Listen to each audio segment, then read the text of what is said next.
Hi, I'm Julia Winter, and sitting across from me on this Zoom channel is Jamie Caras, who is the founder of two STEM-focused ed tech companies, Sapling and now Catalyst EDU.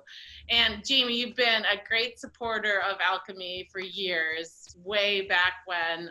It's been really fun bouncing ideas off of you. I love backstories. So give me a little bit of a quick story of how you got to this point, how you got to this. Where'd you start, and did you always think you were going to be an entrepreneur? So give me that. Tell me that. No, I didn't think I was going to be an entrepreneur. I was doing the typical track, getting my PhD at the University of Texas in biochemistry. But I wound up in the lab doing HIV immunotherapies. But the principal investigator that I worked for was also a digital artist. And he had found out that I had done some programming and web development, especially around molecular visualization. So we started applying for grants. And we started building in-house molecular visualization tools, and really what we used to call biomolecular tours, which were, where you could, in a 3D environment, dive into the active site of an enzyme and see how it bound its substrate and see the interactions between the amino acid side chains and the substrate. And so we were using it to teach biochemistry. And we found that it was, number one, very effective. Our students really loved seeing the 3D stuff on a giant screen in the classroom. I ended up going on to teach biochemistry at the University of Texas and used it in my lectures. And the students liked my use of instructional media so much, they nominated me to speak at National Science Week and other things. So we got a lot of positive feedback from them, But one of the challenges we ran into was that we were building all these molecular visualization things, and I also started getting into animations and developing virtual labs, as a matter of fact, using Flash. And some publishers heard about what we were doing, especially after we were featured on the Best of Biochemistry in the Web in Science Magazine. Can I give you what year was that? Can I ask? 98 maybe, or 99. I just want to know when this was happening. Yeah. And so they asked us to do some instructional CDs to go in the back of their biochemistry textbooks. And I ended up doing a few of those just as a graduate student. I remember them coming to us and saying, well, is $60,000 budget enough for you? And I just assumed I would be doing it for free because I loved doing it so much. So I was astounded that someone was going to pay us to do that. And so that's how it started. And we together formed a company called Science Technologies, which was the company that put a lot of the multimedia CDs in the back of about 30 textbooks across all of STEM in higher ed. Unfortunately, they were never used because they weren't hooked up to a grade. And so we had fantastic content. It was very cutting edge for its time. And we built the first quizzing engine that used molecular visualization. And so I started getting into assessment that way. I was asking students to go in and make atom or residue selections in proteins or nucleic acids in response to questions. And so I started getting interested in assessment, and mainly because it was something that you could assign points for. And so then it would become a required portion of the class. And so that led to the founding of a company called Sapling Systems, which was going to provide a platform for assessment to publishers. We started licensing our technologies to Pearson, Wiley, McGraw-Hill, Cengage, W.H. Freeman, all these different companies, because we had molecular visualization engines, and we had also figured out ways to grade reaction mechanisms and the students drawing molecules. And so those became the foundation of a lot of the online homework platforms at the time. But we decided that we would go our own separate way and founded Sapling Learning, which then we started producing a textbook independent online homework platform. And about this time I was teaching at the University of Texas, and I remember my students performed horribly on their first midterm exam. And I asked them to raise their hand and be honest about it, whether they waited until within 48 hours of the exam to do any of the homework problems that I had suggested they work. And so that 5 weeks had gone by, and everyone had basically, about 60% of the class raised their hand and said, basically, they tried to do 5 weeks of homework the night or two before the exam. And so that's when I really focused on developing an online homework platform, and that's what Sapling Learning became, was solving that problem of getting students to engage on a regular basis with their rigorous problem solving that's absolutely required. And if there's one thing that's been proven out, it's that time on task solving problems is directly correlated to exam performance and final grade performance. So I solved that problem, but I was also teaching the labs at UT, and I always thought that there was a tremendous role that technology can play to make those classes easier to deliver at scale at large institutions like the University of Texas, but also would engage students in a more meaningful way. And I'm no different than all of my students. I would not read anything. I would walk into the lab and just follow it like a cookbook recipe. I had no idea why I was doing a step in a particular order or anything. My goal was to just get through it and figure it out later when I wrote up my lab report. And so that was also a problem. And so that's how Catalyst Education came into being, is that I felt like I had solved the online homework problem with Sapling and sold that company to Macmillan. And Catalyst is to solve that student engagement, student preparedness for success in lab, and actually gaining a lot more out of the experience because they understand what's going on in the lab and why they're doing steps in a certain order or what their goals are. But also helping lab coordinators deliver these classes at scale. And so one of the things that we've really focused on is how the role of TAs or lab teaching faculty at institutions, some of the challenges associated with managing them, with achieving grade consistency across a broad spectrum of sections, and that you're dealing with TAs who this is the first time they've ever taught often.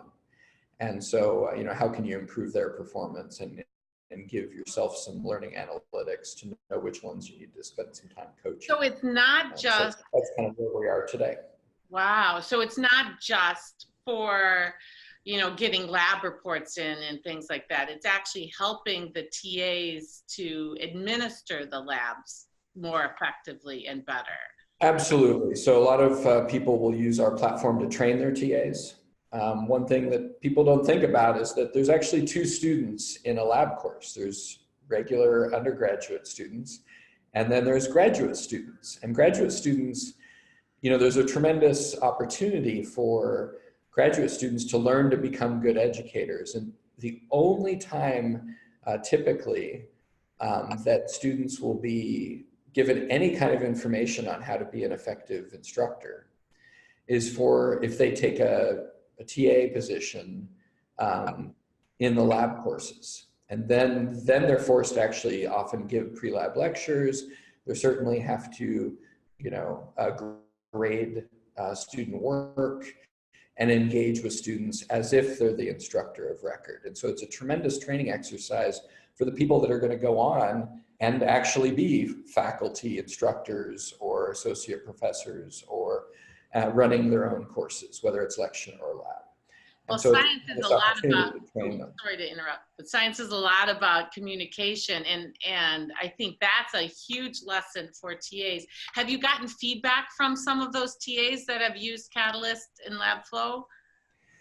Yeah, so some TAs, especially ones maybe that English isn't their primary language, and so they struggle and maybe lack a little bit of confidence interacting with students because they struggle with English. They've mentioned that a lot of the videos and the instructional things are something they can kind of point to and use as they're trying to explain things to students. That They also feel like their students are much better prepared walking in, so they spend less time walking around the lab asking questions that the students should already know the answers to, and instead focusing more on the problem-solving aspects of when an experiment's going wrong or they're seeing something strange that's unexpected. You know, the first thing you need to be able to do for that is actually know that it is unexpected. And so you have to know what's expected in order to do that, and then do your own problem solving. And so, and some of the TAs have said that some of the features in our product actually have forced them to kind of up their game and focus a little bit more on being better educators and teachers and better graders and other things, because there's a little bit more accountability built into the system for them. How about students? What have students said? I just recently interviewed a student at Texas Women's University, and she was a great student. She had failed the first time. Oh, so no. This was the second time she's repeating the course. So a great test case. But the only change they had implemented for the course was the adoption of LabFlow. And she said that what she liked most about it is that she could do a lot of preparatory work in advance, you know, watching videos of each technique or watching videos on how to use specific equipment. And she felt like her anxiety for lab classes was really high prior to using the software. But now she went in feeling a lot more confident that she knew how to do these things properly, or at least been exposed to them before walking in. She also said that it was tremendously helpful because her lab partner the previous semester was just as unprepared as she was. And now, not only does she feel like she's more prepared, but she also feels like she has someone she can count on to have their ability level increased before walking into the class. Now, I just did a recent deep dive into badging for lab skills. So a lot of students are assessed in laboratory, either through a report or maybe some questions on exam. Is there anything in LabFlow that can help students assess whether they're using the techniques right during lab? Because a lot of times students just want to get done, get out and get the data and not worry about what they're doing. Of course, that leads to breakage and other things. Is there anything in LabFlow that can look at lab technique? Well, so for pre-lab activities, not only do they watch videos and obviously read their lab protocols and any background information, but one of the things we do is we do a lot of pre-lab homework assignments that are due before the student walks in. So you can hold students accountable to knowing at least fundamental concepts, knowing how to do calculations that are important that they're going to have to do to make a stock solution, for example, or go from experimental data to reported results. And so you can ascertain whether they're prepared walking in and whether they understand why a step is done in a certain way or a certain order. And you can also give them questions where it'll flag some misconceptions that often lead to failed experiments. And so that helps a lot. And then the second thing is we do have students upload their lab reports and also can enter their experimental data as they're collecting it or after the lab. And what our platform will do is it'll look for the data that they're collecting, and is it reasonable for that piece of equipment, and are they reporting the correct number of digits? So if they're using an analytical scale, we would expect one more digit than if they're using just a top loading scale. Or if they're using a spectrophotometer, we know that we're expecting 3 decimal places, and that the range of realistic values, so someone shouldn't report an absorbance of over 4, for example, because there's no way that a piece of equipment is sensitive. And so it'll stop them if they're not collecting the proper number of digits for whatever measurement they're taking, and whether that's a reasonable measurement. And so it'll coach and guide them as they're collecting data. So are you working with any chem ed researchers or researchers to validate that this works? Is there any ongoing research in Texas or wherever with your system? Not yet, but we just got started.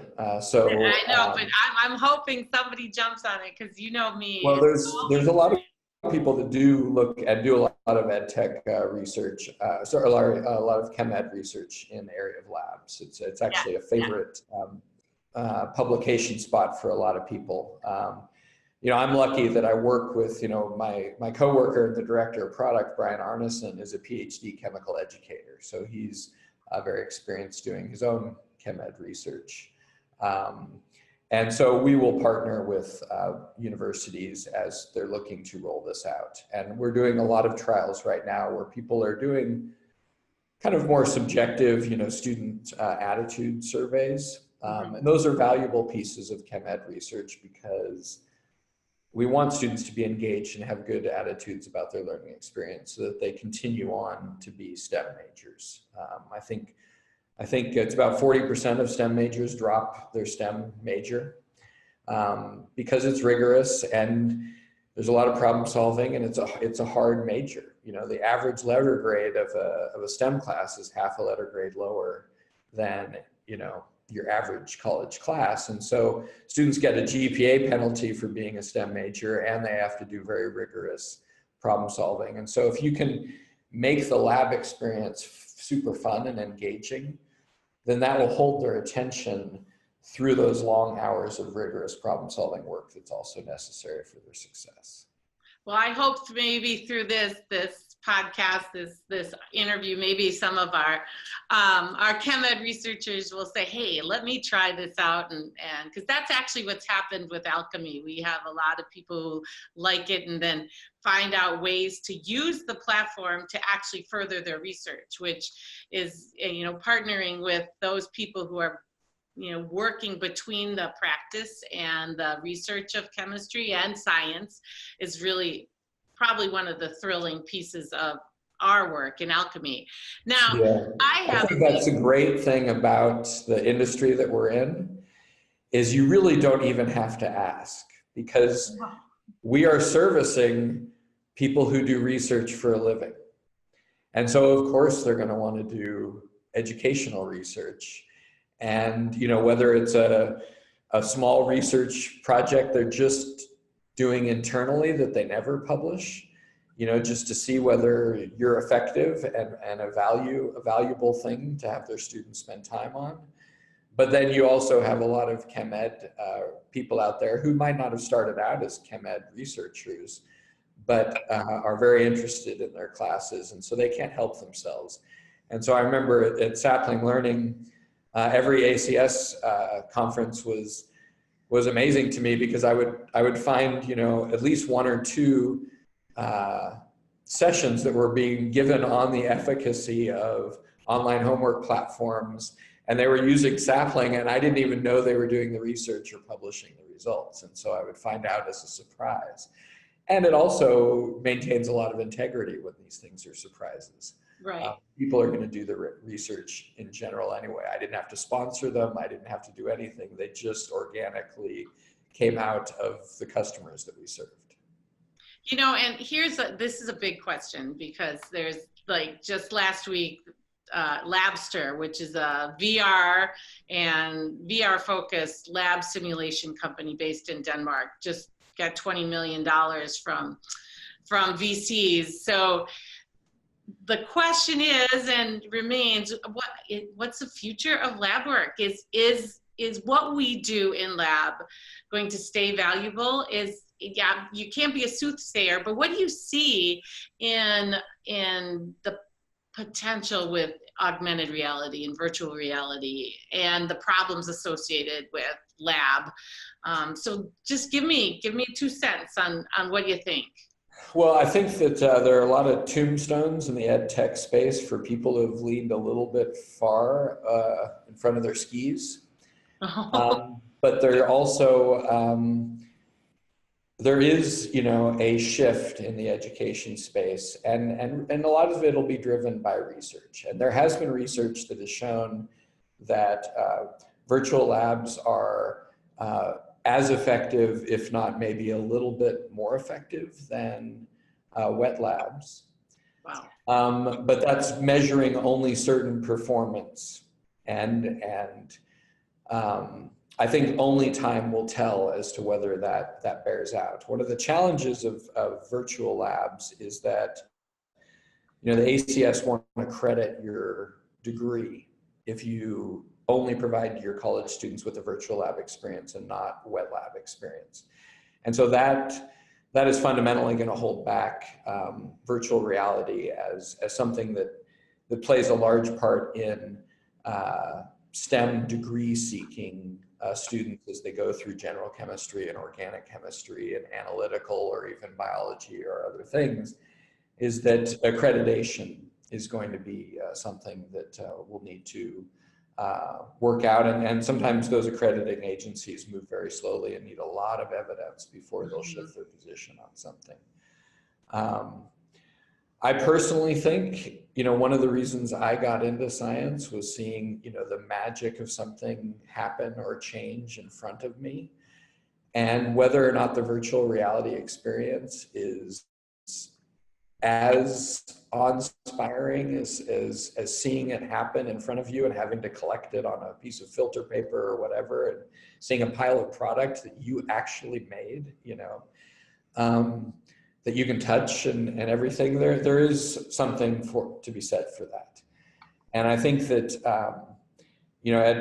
at Catalyst, we're going to take an evolutionary approach and an incremental approach to the market. I think there's immediately a place for virtual labs as lab makeups for students who have to miss a lab because they're on the volleyball team. I think there is a place for virtual labs as some universities are just plain running out of lab space. Right. More and more universities are being asked to take more and more students. And the chemistry departments are looking back at these new enrollment numbers that are being projected and saying, we don't have the lab space. And so you got to either build us a building or we're going to have to do something. And so some universities have switched to about half dry labs and half wet labs. And what they consider dry labs is different all over the board. Some of them are just a 3 hours worth of, work and data analysis, and others are looking for virtual labs as something that could substitute for wet labs, but they're still looking to provide that wet lab experience. And then, of course, there are terminal courses like introductory or preparatory chemistry, or maybe chemistry and society, where those could be a good place for virtual labs to find themselves in, because they're not accredited courses. These are just GE requirements that people are taking. And so that kind of stuff, there will find a spot for virtual labs. And by freeing up those terminal courses and that lab space that used to be taken by those, then they'll have more room for the STEM degree seeking labs to expand. Okay. And so there's a lot of different facets to that question, whether it's, faculty attitudes, student attitudes, accreditation, cost. I look at anything that. Yeah, and then cost and all of that. And, the waste disposal costs are just incredible for labs, and there's none of that. And liability costs, and there's lots of different pieces of that question. Now I'm going to wrap this up because this has been really great, but it's always neat to hear what makes you most proud of your work in the ed tech space? Like, if you could put one thing down, or what's the most thrilling? What big takeaway do you have from this great career in helping students learn science?